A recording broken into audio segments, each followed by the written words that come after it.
Buenos días.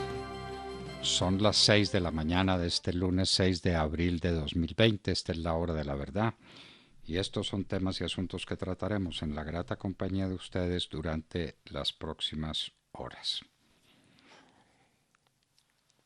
Nueva York, queridos amigos, es la capital de la pandemia. Una pandemia que parece haberse ensañado con las zonas más ricas del planeta, que lo afecta todo y que sentó en Nueva York sus reales. Y esto pasa cuando empieza la Semana Santa. Ayer veíamos conmovidos la misa que el Papa ofreció desde la Catedral de San Pedro en Roma, en medio de aquella soledad augusta, una soledad sobrecogedora, recordando la entrada triunfal de Jesús a Jerusalén. Jesús, cuando entra, dice nuestro poeta, sobre el paciente lomo de la borrica tarda, en medio de las voces del pueblo que le aguarda, esa Jerusalén de la que no quedará piedra sobre piedra, es la que recibe al Señor entre vítores, aplausos, todas las alemas, antes de condenarlo a su pasión afrentosa. Tal vez el mismo pueblo que lo vitoreaba sería el mismo pueblo que después lo perseguiría. La Semana Santa empieza. Momento para la reflexión, para encontrarnos con Dios, para encontrarnos con nosotros mismos, con nuestras familias, en medio de este dolor inmenso que nos deja el tal coronavirus. Un bichito que no se puede ver y que puso patas arriba el mundo entero, demostrando lo frágil que es la naturaleza humana, lo cortos que son nuestros avances en todo, en todo. Respeto a nuestros científicos, respeto a todos los que trabajan para darle al mundo la esperanza de un mañana mejor, pero miren ustedes, un pequeño bicho que salta por allá de un sitio perdido en el Asia pone la humanidad entera patas arriba y se instala en Nueva York, que es la capital de la pandemia, que rompe todas las marcas, empezando por el número de muertos en un día donde llega hasta 1.200. Los Estados Unidos y Europa le inyectan liquidez a la economía. Es una pregunta que nos tenemos que hacer, es una insistencia de la hora de la verdad. Por Dios, liquidez a la economía. No vamos a inyectarle plata después a un cadáver. La situación es desesperante. Hoy aparece el número de empresas del Valle del Cauca que serían capaces de resistir, y cuánto. Ya muchas, el 25% de ellas ya no resistieron. Por favor, señor ministro de Hacienda, señor presidente de la República, liquidez a la economía. Nos cuesta a todos, pero nos va a salvar a todos. En Colombia fueron puestos en prisión domiciliaria 5 capturados por asesinato múltiple. Es que la situación carcelaria del país es sencillamente dramática. No hay cárceles, y no hay cárceles porque no se volvió a construir una sola después de las que construyó como ministro del Interior y de Justicia el doctor Sabas Pretel. Yo tuve el honor de inaugurar y terminar e inaugurar algunas de esas cárceles, Cómbita, la cárcel de Girón, la cárcel de La Dorada, y eso pues en el corto tiempo en que fui ministro. Después Sabas Pretel construyó unas cárceles espléndidas y de ahí en adelante cero, nada, y todos los días crece la población carcelaria. Ahí están los frutos, recójanlos. ¿Qué se va a hacer? Se va la gente de paseo en Semana Santa. No se les ocurra, estamos en cuarentena. Por ahora no es cuarentena inteligente, ya hablaremos del tema de la cuarentena inteligente. No se les ocurra salir de su casa. Este es tiempo de enclaustramiento, de colaboración con las autoridades y con el equipo médico, hasta ahora el coronavirus ha sido benévolo con Colombia. No despertemos su ira con tonterías como esa. Al fin, ¿quiere y busca el gobierno conversaciones con el ELN? ¿Sí o no? Todo parece indicar que sí, sí, por las declaraciones del secretario, del consejero, del como se llame, del doctor Ceballos, que da declaraciones sobre el particular y al que se le ven unas ganas infinitas de ir a una mesa de conversaciones, así sea virtual. En el Chocó no hay cómo atender el coronavirus, dice el gobernador. Lo que pasa en muchos lugares del país, el gobernador del Chocó está siendo perfectamente sincero y claro. Si el coronavirus llega al Chocó, no hay cómo hacer nada, absolutamente nada. Enterrar los cadáveres si es que tienen tiempo. Dios nos tenga de su mano. La artillería de Maduro lista para el combate por la paz. Maduro ya le contestó a los Estados Unidos y está dispuesta a sacar los cañones que le ha comprado a Rusia y a China. En Venezuela no hay energía eléctrica, no hay agua, no hay ni siquiera gasolina ni petróleo, no hay empresas que trabajen, no hay comida, no hay alimentos, no hay nada, pero hay artillería. Ay, señor Maduro, ay, señor Maduro. 10 muertos y 5 heridos en mina de carbón en Cucunubá, aquí en Cundinamarca, aquí muy cerca de la capital de la República. Ahora vendrá la cuarentena inteligente, ya nos explicarán de qué se trata. Nos ha ido mejor de lo esperado, dice el ministro de Salud. Es verdad, y ojalá sigamos así. Pero por favor, para seguir así, hay que evitar las tentaciones, hay que permanecer en casa, todos en casa, por favor. El fiscal sigue dando declaraciones.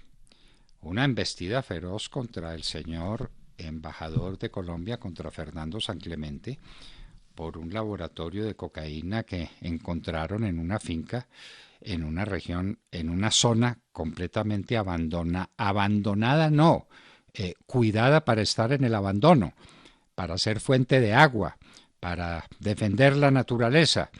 Y entonces se viene contra el embajador, que tal vez debió renunciar hace días, tal vez, para venir a enfrentar esto, pero no hay derecho al tratamiento que le da el fiscal general de la Nación, no hay derecho. Ahora el fiscal pues se puso de presente, porque ya sabemos cómo se llama la persona que habla y habla y habla y habla y es capaz de seguir hablando sin decir nada. Bueno. ¿Es verdad que murió Daniel Ortega? La gente se lo pregunta. En toda esta pandemia es el único jefe de Estado de toda América Latina que no ha salido a ninguna parte.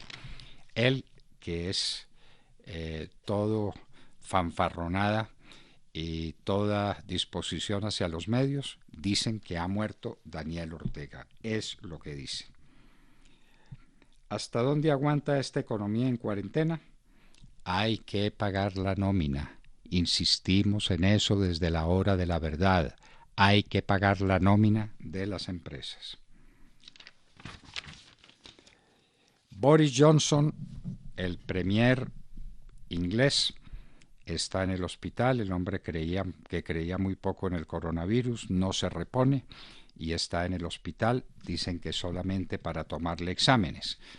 No creemos que se lo lleven hasta algún hospital para tomarle exámenes. Italia y España creen llegado el principio del fin. Italia llegó a 128.948 casos y 15.887 muertos. España 131.646 casos y 12.611 muertos. Ayer tuvieron nuevas infecciones, pero menores que en los días anteriores, y eso les da alguna esperanza. Muere Isaac Cohen, uno de los grandes personajes de la diáspora judía. ¡Qué hombre maravilloso! ¡Qué corazón generoso! Qué hombre intachable y recto Isaac Cohen. Su muerte es un dolor para todos quienes fuimos sus amigos, para quienes tuvimos el inmenso honor de conocerlo. En el estado de Nueva York se ha llegado a 123.160 casos, 9.311 ayer, 4.159 muertos. En Chihuahua, México, la mafia no descansa. 19 muertos por enfrentamiento entre mafiosos. En Ruanda, acaban de encontrar una fosa común que podría tener de la atroz guerra que llenó de luto a Ruanda en los finales del siglo pasado y comienzos del presente, una fosa que podría tener 30.000 víctimas. En Tokio, 143 casos nuevos ayer de coronavirus. Lo dicho, nuestra tesis, el coronavirus le pega a los ricos. Hasta ahora, ojalá no descienda a los pobres porque sería una tragedia sin orillas. El Grupo Bolívar está en declaraciones que ha dado José Alejo Cortés, su gran fundador y mentor y director, donará 75.000 millones de pesos a este combate contra el coronavirus. Empresariado responsable, serio, generoso, Seguros Bolívar donará 75.000 millones de pesos. Y en Hoy en la Historia recordaremos a uno de los grandes príncipes medievales. Ricardo Corazón de León muere cuando no ha llegado todavía el siglo XIII, en el año 1199 de nuestra era. ¿Quién fue Ricardo Corazón de León? Se lo contaremos a ustedes en Hoy en la Historia. De esto y de mucho más hablaremos con ustedes en las próximas horas en la Hora de la Verdad. Y recuerden que en estos tiempos de estar en casa son muchas las opciones que tienen nuestros oyentes para sintonizarnos. Estamos como siempre en los dispositivos móviles a través de TuneIn. Allí nos encuentran como La Hora de la Verdad. Si prefieren sintonizarnos desde sus computadores, también pueden hacerlo cómodamente a través de Facebook Live o a través de YouTube o a través de nuestra página de internet www.lahoradelaverdad.com.co. También nos pueden sintonizar a través de la señal de Radio Red de RCN en sus radios, en los diales 710 AM en Medellín, 1200 AM en Cali y 970 AM en Bogotá. Y también se enlaza con nuestra señal Radio Sabana de Sincelejo a través de los 1370 AM. Y también estamos presentes en los podcasts de Apple Podcasts, de iVoox y de Spotify. Allí pueden encontrar el diferido de nuestro programa, pueden encontrar distintas secciones, las entrevistas, el editorial del Dr. Fernando Londoño, el Hoy en la Historia. Ahí estamos ya en Apple Podcasts y en Spotify, entre otras muchas plataformas de distribución de contenido. No olviden también contactarnos a través de Twitter, nuestra cuenta @Hora de la Verdad. Ahí estamos siempre pendientes de sus comentarios, y también estamos en Instagram en @La Hora de la Verdad oficial, y en Facebook, en donde tenemos nuestro Facebook Live y estamos también revisando cuáles son sus comentarios y sus opiniones de los temas que vamos tratando a diario. También lo hacemos en el chat de nuestra página lahoradelaverdad.com.co. Ahí pueden sintonizarnos y compartir siempre sus opiniones. En Colombia son las 6 de la mañana a 15 minutos. Continuamos con las noticias, con las más importantes del momento. Es momento de compartir en familia, de conectarse con los de casa, de velar por el bienestar de nuestros padres, abuelos, para abrigarnos todos con el calor de hogar y el abrazo familiar. RCN. Una de las más tiernas y bellas canciones de los Viscontis es esta: Vieja botella de vino. Con ella y con todo ese cúmulo de nostalgias y saudades, como dicen en Portugal y en Brasil, saludemos la mañana. Sergio Gel. Doctor Londoño, muy buenos días para usted, para todos nuestros oyentes. El próximo domingo a la medianoche terminaría la cuarentena obligatoria en la que se encuentra el país desde el pasado 25 de marzo. y los colombianos no paramos de preguntarnos qué viene después de este periodo en el que hemos estado muchos, la mayoría, resguardados en casa, esperando que con esto se contenga el avance del COVID-19 en nuestro país, en donde ya se registran 1.485 casos y 33 muertes por el virus que se originó el año pasado en Wuhan, en China, y que hoy tiene en jaque a gran parte del mundo. Y ante esa pregunta, insistente de muchos, en medio de la incertidumbre sobre nuestro futuro, el presidente de la República, Iván Duque, se pronunció este fin de semana acuñando el término de aislamiento inteligente. Según el presidente Duque, un aislamiento inteligente está sobre la mesa y consiste en la protección y la restricción al adulto mayor, en mantener las restricciones al sistema educativo, es decir, que los niños y los jóvenes sigan estudiando a distancia sin asistir presencialmente a los centros educativos, y a que se tomen normas de distanciamiento y se adopten algunos protocolos que permitan reactivar en alguna medida la economía del país mientras se sigue combatiendo al virus. Ese pues el aislamiento inteligente del que tanto se habla hoy, pero es tan solo una opción de las que está considerando el gobierno nacional, y la implementación o no del mismo dependerá necesariamente del comportamiento de la curva de contagio, y la decisión de si se alarga la cuarentena como la estamos viviendo hoy o si se pasa a una fase de aislamiento inteligente se tomará durante los primeros días de esta semana, es decir, muy posiblemente entre hoy y el miércoles. Difícil implementar un aislamiento inteligente, sin lugar a dudas, en un país en donde escasamente y con muchísima dificultad se ha cumplido el aislamiento total obligatorio, con muchísimas personas violando esta medida sanitaria con la que se espera combatir al virus o al menos dilatar su expansión mientras se termina de preparar la infraestructura hospitalaria que se requiere cuando lleguemos al pico de contagio.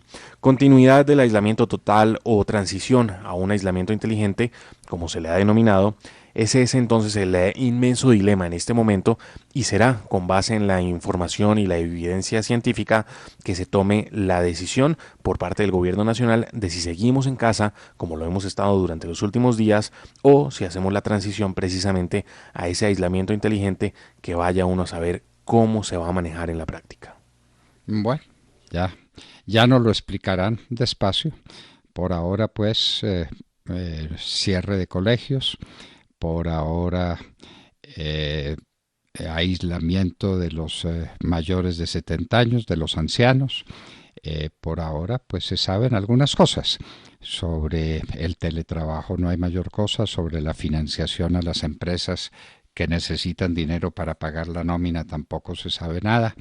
Bueno, ya se sabrá, y esta Semana Santa, esta semana de pasión, de dolor y de gloria, esta semana será definitiva para el futuro del país en esta emergencia universal. Tatiana Guerrero.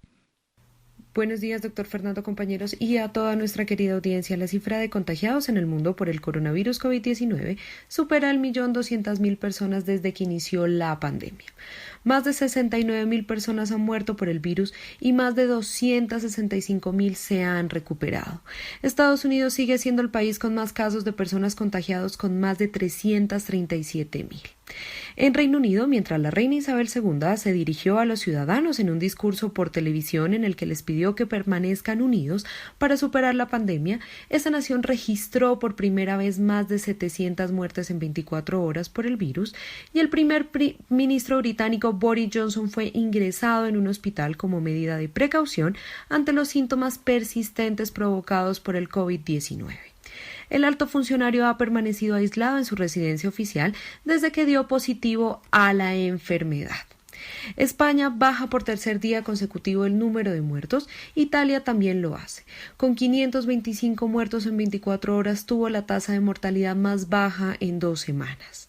Francia también bajó su número de muertos, 357, cifra más baja en la última semana.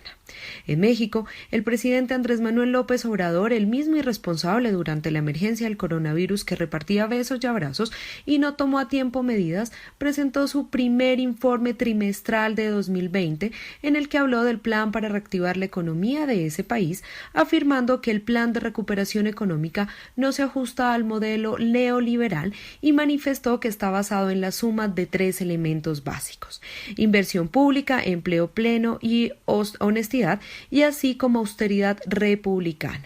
Vamos a ver con qué saldrá ahora este señor. Para terminar, un dato que llama mucho la atención, y es que el presidente de Nicaragua, Daniel Ortega, cumple 24 días sin dar la cara en plena contingencia por el coronavirus.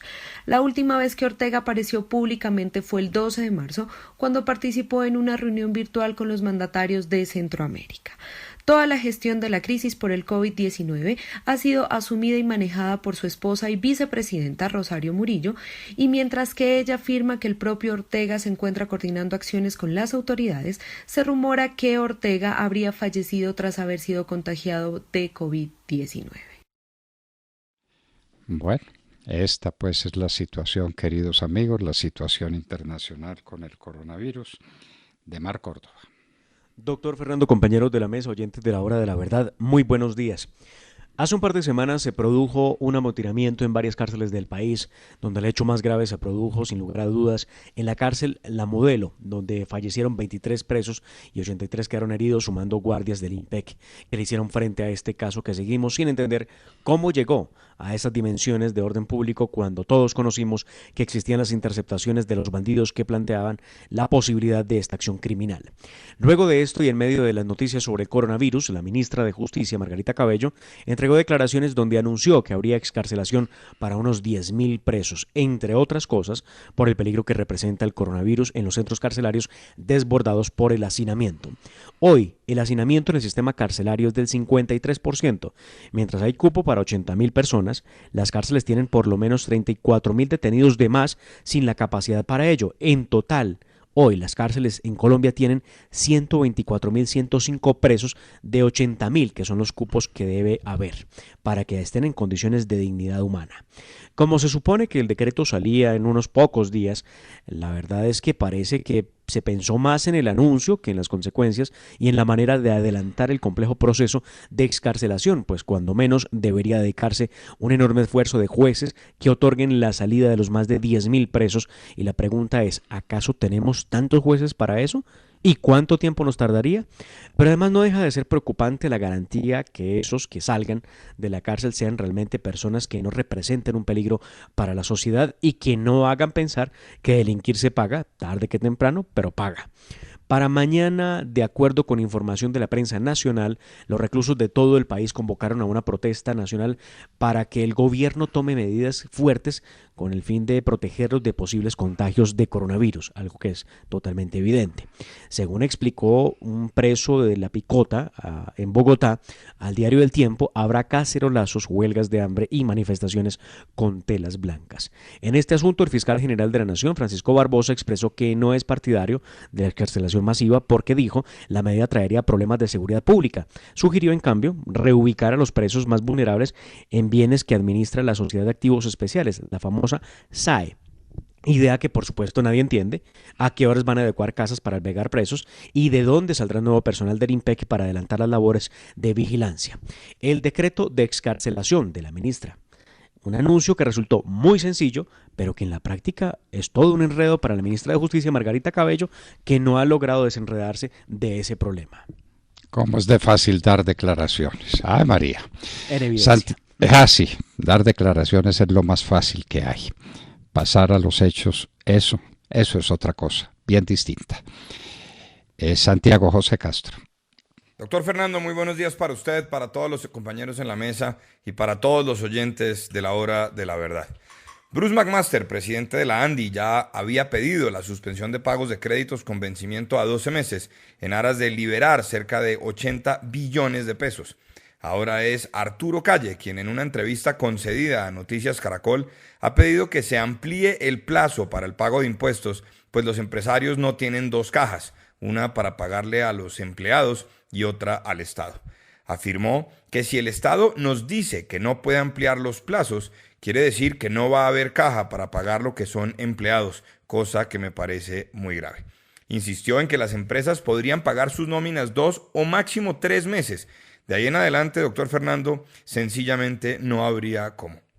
Recordemos que Arturo Calle fue uno de los primeros empresarios que se comprometió a pagar el salario de toda su nómina, invitando a sus colaboradores a quedarse en sus casas. Sin embargo, la posibilidad de extender la cuarentena ya genera preocupación y empiezan las reacciones. El viernes, por ejemplo, la Dirección General del Fondo Monetario Internacional hizo un llamado a que las autoridades, especialmente de mercados emergentes y economías en desarrollo, reconozcan que la protección de la salud pública y la reincorporación de la población a la fuerza laboral van de la mano. Doctor Fernando, las ayudas del Estado, los planes de estímulo y demás llegan hasta un punto, pero no contar con un plan para la reactivación paulatina de la economía puede resultar en una situación aún más difícil que la propagación del COVID-19. Recordemos que entre abril y junio, por ejemplo, se recogerá la cosecha cafetera, producto que mantiene un buen precio en el mercado internacional y puede una vez más darle la mano a la golpeada economía colombiana. Ojalá se tomen las medidas para garantizar que los cerca de 150.000 recolectores pueden salir con toda seguridad y sin riesgo. Amanecerá y veremos. Amanecerá y veremos. Y nos vamos a hablar con un invitado muy especial. En medio de esta crisis, mantienen su solidez y se mantienen como focos de luz y de esperanza las cajas de compensación. ¿Qué pasa con ellas? ¿Qué obligaciones tienen? ¿Y qué peligros de tipo jurídico, de tipo económico están enfrentando?